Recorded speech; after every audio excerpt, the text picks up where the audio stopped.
right now, but I have some time, so felt like doing a live stream. Welcome to my channel. Make sure to subscribe if you're not already. Smash the like button as always if you want to support it. It is absolutely free to do so. And I want to say a huge thanks to those of you guys that have been here for a while. I see you. I try my best to read all the comments and respond back, but definitely check out my link down in the description below if you want to join as a Patreon or any subscriber to any of my paid platforms.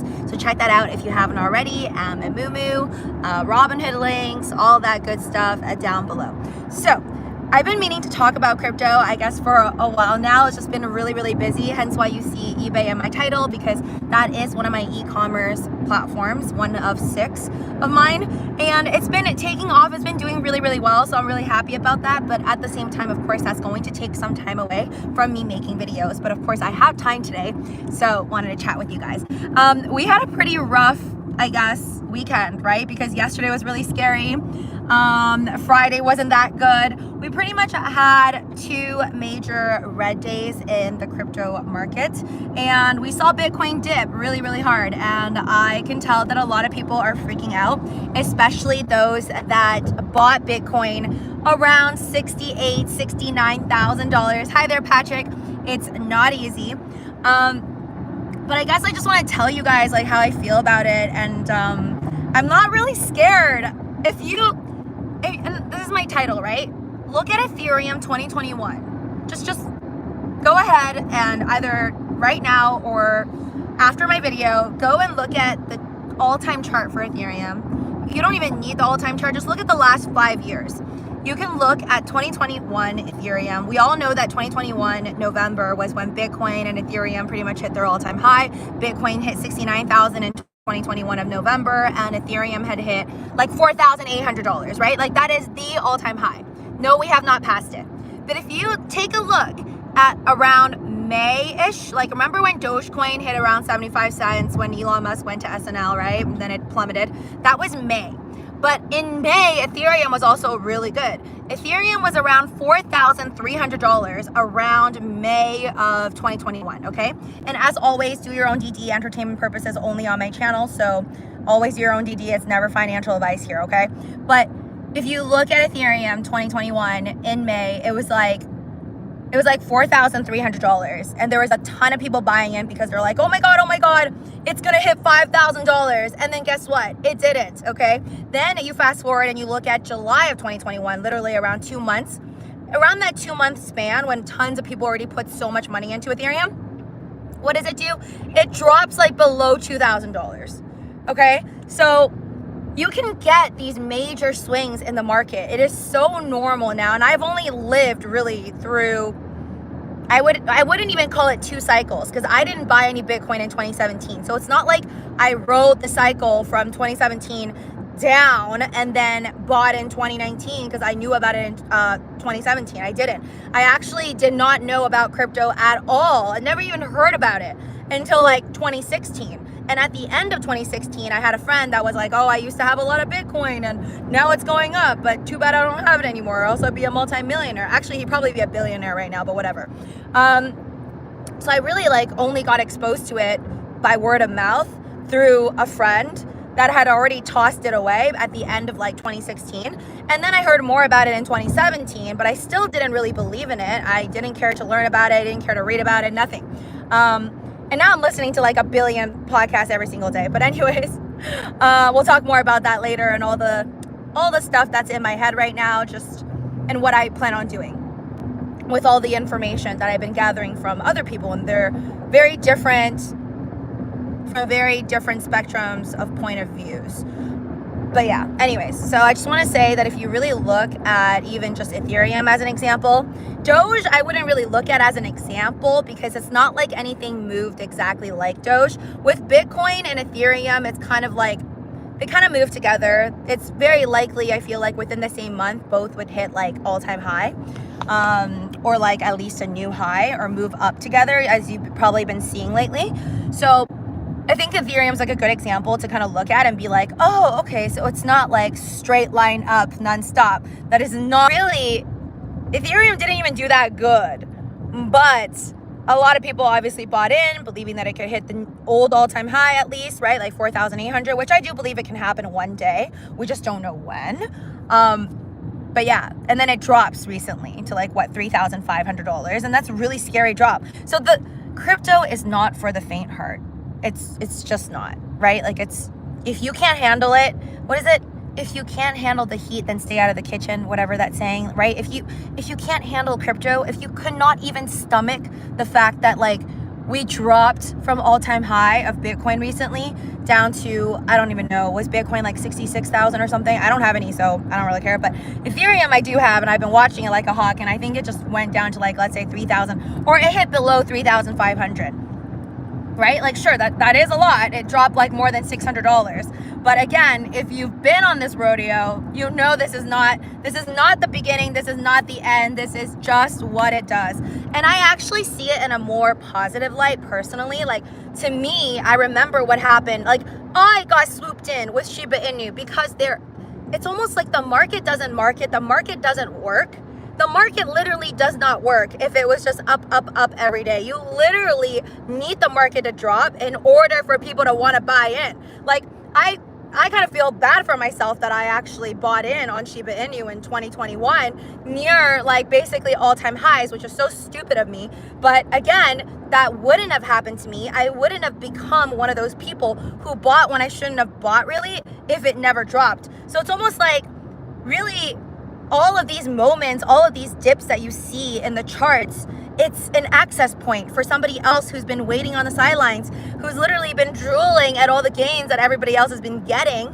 And the market markets that way, and it works that way, and other people buy in, and the price continues to go up when they feel like they have a chance. So, but with all of that being said, I'm not saying that just because we had these crazy dips, and I personally believe there's going to be a lot more dips, probably uglier dips, that this for sure means the 4-year cycle runs true, and we're for sure going to see absolute new all-time highs for Ethereum. And like, what's doing really well? Oh, Solana. My God, Solana is doing so well. I'm actually really mad at my SO because he bought Solana when I didn't, and he didn't even tell me that it had dropped so much because FTX at the time, obviously with the whole FTX collapse, they had apparently like a bunch of Solana, and then he was saying how like they oversold it in a sense, and that's why like the price dropped down so much. And I had like no idea about any of that. And actually when FTX was dropping, I was on vacation, so I didn't even know about most of this stuff. So anyway, Solana is like riding to the moon right now. It's not even at all-time high. Lord knows how much higher it can go. I heard it was like number 4 on the CoinMarketCap or whatever, or it's just going nuts. And I wish everybody well, those that are on the Solana boat. Obviously, I would feel safer with Solana than I would with, like, no offense, a Floki or something. But good luck to all of us and all our meme coins. So yeah, just be careful, obviously, out there. Crypto is not easy. Crypto is very, very scary still. It's crazy volatile. If you can't handle volatile, you probably don't want to put anything or much in it.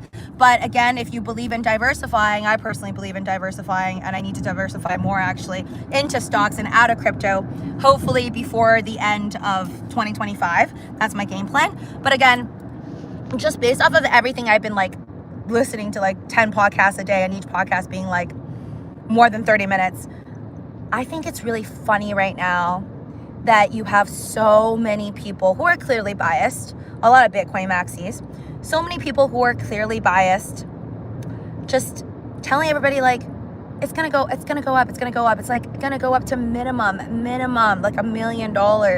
It could possibly go to like $50 million a coin, $5 million, $4 million. Like, I think right now it's just gone so crazy and nutty that like people are just throwing out these absolutely insane numbers with Bitcoin. And again, who am I to argue that it cannot happen? Like, it could absolutely go to like $4 million again, right? Like, I think anytime I talk about the possible price point that something can get to, when we talk about like a Tesla stock, or we talk about Apple stock, I really just come down to, yeah, I can see the chat. Hi there. Love you guys. I can see the chat, but it kind of like moves around. I can see the chat, but it's different because obviously I'm on my phone. I'm not at like with my laptop. With my laptop, it stays there. So right now, unfortunately, I see the likes and I see how much time, but your comments usually like disappear after a while. But anyways, for those of you guys that enjoy these live streams and you want to keep them coming, whether I'm on the road or at home, smash the like button, because right now we got 26 of you in here and only 9 likes. So if you can do me some kindness, please smash the like button and make sure you're subscribed. Subscribe to me, and I will definitely do updates, you know, just with my personal trades and how I feel about the news and reactions and all that. But just based off of, I guess, a lot of the notes that I've taken and a lot of the videos that I've been seeing on crypto, I just feel like it is so overly hyped from the bias point of view, if that makes sense, right? Like every single person who has Bitcoin, who's a crazy, maybe that sounds bad, but every single person who is a Bitcoin lover, intense maxi, is telling everybody like, hey, yeah, if this person sells, whatever, it's all good because I'm just gonna buy up. This is the way. Yeah, this is us really defending ourselves from the government. You know, the government keeps printing, and then so therefore, if you hold on to Bitcoin in the future, everything's gonna be Bitcoin. A house is gonna be sold by Bitcoin. Your car is gonna be purchased by Bitcoin. Satoshis for your coffee. And like, yeah, okay, maybe. I'm not denying that, but I think we also really have to think about all the other possibilities, right?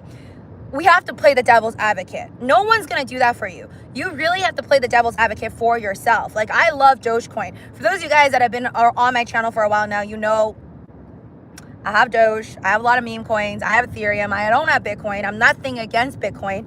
I obviously just feel like I got in way too late, but I do plan on getting back in on Bitcoin. Shall the chance occur for me and I get Bitcoin at a very cheap price. If it hits its all-time high, let's say after the halving, and a lot of people believe that after the halving it'll be like possibly a year later after that it could hit its new all-time high, right? These are just theories. Nobody actually knows anything. It could actually hit the all-time high this year in 2024, and then what, right? Like, people can go out there and they can go on CNBC, they can go on Fox News, they can go on Bloomberg, and they could just talk.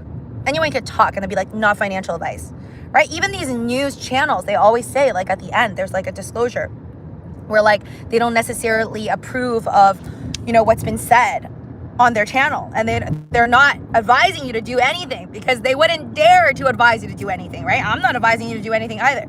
So you really just have to be careful and play the devil's advocate, because a lot of the people right now that are saying that Bitcoin's for sure gonna go to $1 million, they're gonna go silent. They're gonna go silent again during crypto winter, like everybody does, okay? And if you remember crypto winter, it wasn't like Michael Saylor was in the news every other day, like, oh my gosh, buying more Bitcoin, Bitcoin to the moon. Like, just nobody cared. It was terrible. Crypto winter literally hurts my heart to think about, but I have a feeling we're gonna do it again, right? Like, if you believe in the crypto 4-year cycle, then you have to believe also in the crypto winter. You can't just believe only the good and not the bad. So definitely I would just say, like, prepare yourselves. So, and also I feel like my argument against a lot of crypto enthusiasts, I guess, and Bitcoin maxis that are saying, oh yeah, Bitcoin's gonna go to $1 million, blah, blah, blah. And that, oh, because of the spot ETFs, originally they only thought that it was going to be like $15 billion max going through, and now already like $15 billion went through, blah, blah, blah. Like, because Bitcoin ETFs are doing really well. You could look it up. Apparently it has surpassed all of these trajectories that a bunch of analysts had placed, originally believed that, I guess, these spot Bitcoin ETFs would only do like this well. And then now it's like up here. So then there's even more bullishness. But those are just words. Words can change, sentiment can change. And like, if you really think about it, spot Bitcoin ETFs are really just a collection of people, regular folks who are honestly too lazy and don't really want to spend the time to learn about, like, which I know it's hard. It is hard to deal with. If you've never dealt with a ledger, you don't know how to have your own keys, hold your own coins. It is intimidating still, right? I hope they do clear that out and make it easier for everybody, to make it as easy as logging into like your Chase Bank or whatever. Until that day happens, yeah, a lot of people are going to do the ETF route, right? Or it's just easier. A lot of people just don't want to think about it. They're like, oh, whatever, I'll just put it in the ETF. So I understand why the ETFs are doing well, but we also have to remember everything is narrative, right? Like, okay, right now it's doing good, but what happens if we get another POTUS? I'm not saying, okay, so right now it's pretty much Biden, Trump, whatever. Everyone thinks it's going to be Biden or Trump, right, for 2025. Fast forward though. Let's say who's going to be POTUS the year 2029? Okay, what if it's someone who's completely pro Bitcoin? Okay, then that's great for Bitcoin. What if it's somebody who's completely anti, I hate Bitcoin? Then what do you think is going to happen? Everything, the narrative, we have to remember the narrative changes a lot. And especially with something as fragile as Bitcoin is today. And even the pros are still saying like, oh, Bitcoin's young. It's like a teen right now. We have to give it time to grow. And it's like, yeah, I get it. It is young right now, which means it's also super vulnerable, right? It's not like gold. Gold's been around for centuries. And again, I'm not trying to sound like Peter Schiff, even though I've been listening to a lot of his videos. More on Michael Saylor, though. Like, I think at the end of the day, I prefer to listen to Michael Saylor videos. And my viewpoints, my love for crypto really comes down to, I guess, the philosophy of it, right? Like, I still do believe that what sells it to the people better than anything else, besides just the fact that everything's like open source, you can see it all, right? You can't really lie about it. It's not like, okay, this bank, that bank, okay, what's actually on their ledgers? I don't really know, right? I love the clarity of it, but the true philosophy behind it, I do believe that it is kind of bringing power back to the people. So I think that's what really sells about it, and the fact that Bitcoin's like already famous. Like, why do people buy Chanel handbags, right? Why is it so hard to create an LV or another Chanel, right? Why is LVMH so good? And just, they're so good at making money, and they're literally like multi-billion dollar company. Or maybe, are they a trillion? I don't know. Maybe they're already trillion, or getting towards trillion one day, I'm sure. So brands sell because it's not that easy. To me, it's the same concept. Like, Chanel does so well. Is it because of the products, like it's made of leather and the exact design or the symbol? No. It's a lot of it's consumer base. It's the network of people who have cherished, bought, deeply invested in these products, absolutely love it. It's like a religion almost, right? Like, I love Chanel too. I don't have Chanel bags that I bought with my own money. I had a hand-me-down from like my aunt, but it's the collection of people who love it so hard. And that's what I love about Bitcoin. It's the network of people that's already there. Think of it like Taylor Swift. It's already there. It's like Taylor Swift has so many haters too. Like, I love Taylor Swift, but she has so many haters. Like, if you look at certain videos that are posted, like, of I see many haters. It's crazy. I mean, this she's a billionaire. She's making so much money and she gets so many haters. So that is the same to me with Bitcoin. Bitcoin is like a celebrity, basically. It's a symbolism. It defines a lot for people. Like, for a lot of people, it is freedom from the government, power to the people. So I think that part of it will never go away. It will not be, as much as I love Dogecoin, that part of Bitcoin will never be replaced by Ethereum. It will never be replaced by Dogecoin. It will not be replaced by Shiba Inu. It's just not going to be replaced. I'm sorry. You can have new altcoins come up, right? You can have new ideas, maybe something completely different from crypto come up and possibly take money away from the current market cap that is crypto. I believe in all of that. So you also have to think about just being careful with your choices, because yes, I would like to believe that Bitcoin's going to go to 1 million or 10 million for that matter of fact, depending on how long I can live, and see that day occur, right? Like, maybe, I mean, Starship, congratulations to Elon Musk, right? Absolutely amazing. Seeing that baby go all the way up and then coming back down, first time, everything went smoothly. Like, whether some people believe that we could never get to Mars, or maybe not in Elon Musk's lifetime, that's a whole other topic. But if you just believe that one day the world is going to look I feel like the world already looks very, very different, obviously, from 100 years ago, 50 years ago even. Let's just say 30 years ago, it's very different than now. If you believe the future is going to look very different by the time that the last Bitcoin is mined, which is supposed to be, I think, in the year 2130 something, right? Then yeah, you have to think far with Bitcoin, but you also have to be careful of all the human obstacles. And by human obstacles, yes, Congress, yes, I mean, like, who are the next POTUSes, right? We have to, I'm only saying this because it is actually what I'm thinking. And again, this is all just out of my precaution, my imagination. Don't let my bearishness get to you. You do you. Obviously, everybody's own money. I control my own money. You control yours and your own investments. So for my subscribers that you watch my videos, I tell you what's going on, and if you want to listen. If you don't like it, peace out. smash the like button. I appreciate those of you guys that already did. And yeah, I'm just here to share my thoughts. Hopefully it gives you another perspective of some kind for you to be more cautious, because I like to be more cautious.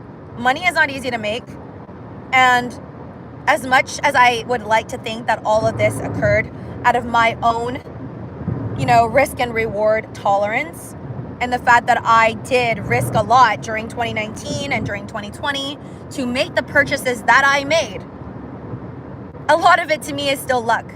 And I feel truly grateful and lucky that I am in the financial position that I am in right now. Even though, honestly, I don't think of myself as necessarily a lot more intelligent than people with less money than me, right? So if you feel grateful and you are in a position of like life-changing money, definitely think twice, think thrice about what you do with that money, and definitely diversify, because I just think it's too dangerous, at least for me. So I guess that brings on to my next point. Even though Bitcoin spot ETFs are a thing, and I really hope that Ethereum ETFs go through, and I truly believe that it would. If it doesn't, honestly, I'd be surprised. Regardless of all of these, I'm going to peace out. I am definitely going to my crypto positions. And by ASAP, it doesn't have to be this year, preferably this year. But yeah, ASAP. No regrets no shame, no regrets. I will not have any of that once I get out of a position at a price that I really like in the green for all my crypto positions. So that's kind of where I stand. And then I'll see, during the bear market, hopefully everything does run through similarly. And during the next bear market, that's when I'm going to make a lot of purchases. But I will never do the same thing again. I will never put myself in a position where I feel overly leveraged in just one category. So I will not do that to myself. I want to do what basically Warren Buffett always says. You want to buy things when everybody is fearful, and you want to let go of things basically when everybody's greedy. So I want to really test that theory out this time. I want to purchase when everybody is fearful, and I do believe, if you look at our economy right now, guys, it ain't good. I'm sorry, but it ain't good. I'm speaking from my point of view in California. Things are so expensive. I know people in other countries that are also complaining about the prices of food, tipping going higher, all the expectations going higher, travel, stays, gas, just things are so expensive. And it's creeping up to the point where, yes, I know Kathy Wood talks about possible deflation, but I believe, yes, deflation can happen with things for TVs, right? But is deflation going to really happen when they're not raising our wages for many states in America? Your wage is not being raised, but the food, once these restaurant owners print out their menus for a bowl of noodles from $12 to $20, you think they're going to start charging you $10 3 years from now? No, I don't think so. So, and yes, thank you. Rent is way too high. Thank you, Zach. Unbelievable. I was watching this video about these boomers talking about how back in the 70s, you could basically, or even not even the 70s, I think even in the 80s, you could basically buy a house with 3 years worth of your salary, right? So let's say you made $60,000 a year. 3 years of that, $180,000, buy a house. Actually, a lot of houses were even cheaper, even just 1990s, right? So it's not like that anymore, guys. If I go out and I get a 9-to-5 job right now, let's just be thankful if I could even get let's say I get a $40,000 job, right? Scratch that. Even if you could get a $100,000 paying job, which, let's be real here, majority of Americans don't make $100,000, okay, individually. But if you can make $100,000, I ask you to save every single penny, assuming that you're living with your parents, somebody's, taking care of you, or, you're living with your, your spouse or whatever, your partner. Even if you save every single penny, $100,000, hello, after taxes is not $100,000.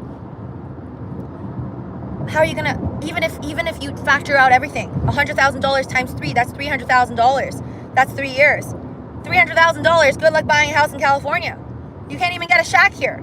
So it's just really, really tough. And I've been seeing a lot more crime on the news. I honestly just see it being worse, to be honest, not to be like super pessimistic about life. Like, I'm bullish about life. I think people are actually generally good, especially those of you that smash the like button. But please subscribe and smash the like button, all that good stuff. Thank you. Check out my links down below and follow me on X to check out all my other platforms. By the way, if you enjoy my videos, I post all the time. I believe in the good of people, and I believe that the world can become a better place as we fix all the problems, you know, with ourselves as a society for free. You know, I don't think it costs money to be kinder. That's something we need to work on as a society. But anyways, different topic. But yeah, as people, this is just what happens, right? This is not just America right now. It's happened centuries, where you have the discrepancy between the wealthy and the poor, which, let's be real here, the middle class is just getting like chopped every single year. There's less and less middle class. There's more and more super wealthy people, and then more and more super poor people that can't afford anything. So when that happens, what do you think is going to happen? People who are going to feel like life is unfair, that are living and scraping off the bottom, they're going to get pissed. They're going to do things that are not good, that are not good for anybody. And that is a huge problem. So all this printing, all the inflation, all that is currently happening, I don't think this is a human problem that unfortunately the Fed cannot fix. And them pulling their levers around, I really also don't feel like it's generally helping, especially with society going through so much trauma financially. It's really, really rough. And again, my heart goes out to you if your family is dealing with financial troubles. And all I can say is, I just wish there are more people out there who, I guess, learned about finance earlier. I didn't. I don't come from a household where my parents taught me anything about stocks or investing my money. At best, they were like, oh, go get a job, save money. And like, I love my parents. They can only do the best that they can do with the knowledge that they have. So I hope by you guys watching my videos and having conversations with your coworkers and your neighbors and everybody about the real hard truth about money and the need for, you know, extra income, right? You have to work really hard, especially when you have the energy when you're young. And I'm not that young, but I still plan on working my hardest as I can, because when I am so old that I just want to relax, I want to feel like I did my best in my younger years. So like I said, I trade stocks, I trade crypto, I try my best to invest, and later on, hopefully I can invest in real estate as well. Wish me luck. I'm also running 6 e-commerce platforms, so I guess we'll talk about that too.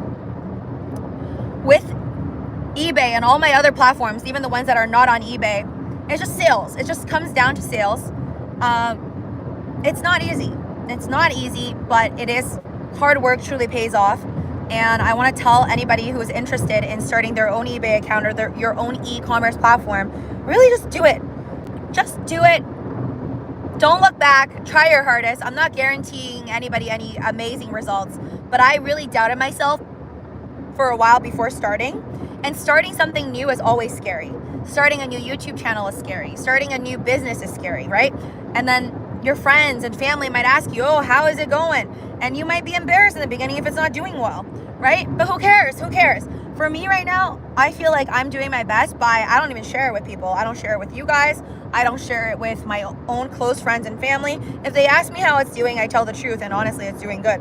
But I don't need their help. I don't need anyone's help. It just comes down to hard work. When it comes down to eBay, it's really about the listings. It's about you listing, working hard, whether it's a side hustle and you have a full-time 9 to 5, you can still do it. I literally, as I'm doing a live stream with you guys right now, I'm getting off soon because I'm going out all the time now. When I'm waiting for a restaurant reservation, I'm waiting for my seat, what do? I pull out my phone. I have 2 phones. I pull out my phones and I do my listings. How do you do it? I don't know anybody else who does this because I don't know many people who do what I do, but like I said, I have 6 accounts.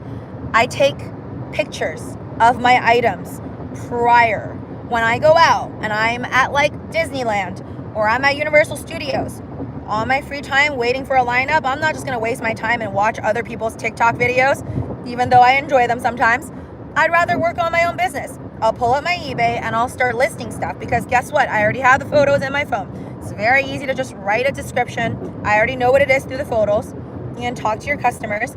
Just make sure for yourself, and I know sales is not for everybody, but I definitely think I want to tell you guys this. I want to tell you that I'm doing well on it, because I want to inspire other people to hope. There's just really no wrong way to go about it. You can make $1,000 a month. You can make $10,000 a month. It really depends on how much work you want to put into it, right? It's like trading stocks and crypto. You can know nothing about it. You can do nothing about it, and you will make nothing. Or you can learn about it. You can still possibly lose a lot of money, because again, it's risky. Or you could have the opportunity to change your life. So anyways, guys, thank you so much for joining me on the live stream. Smash that button out. Subscribe to me if you want to see more, and I hope to see you guys soon. Bye.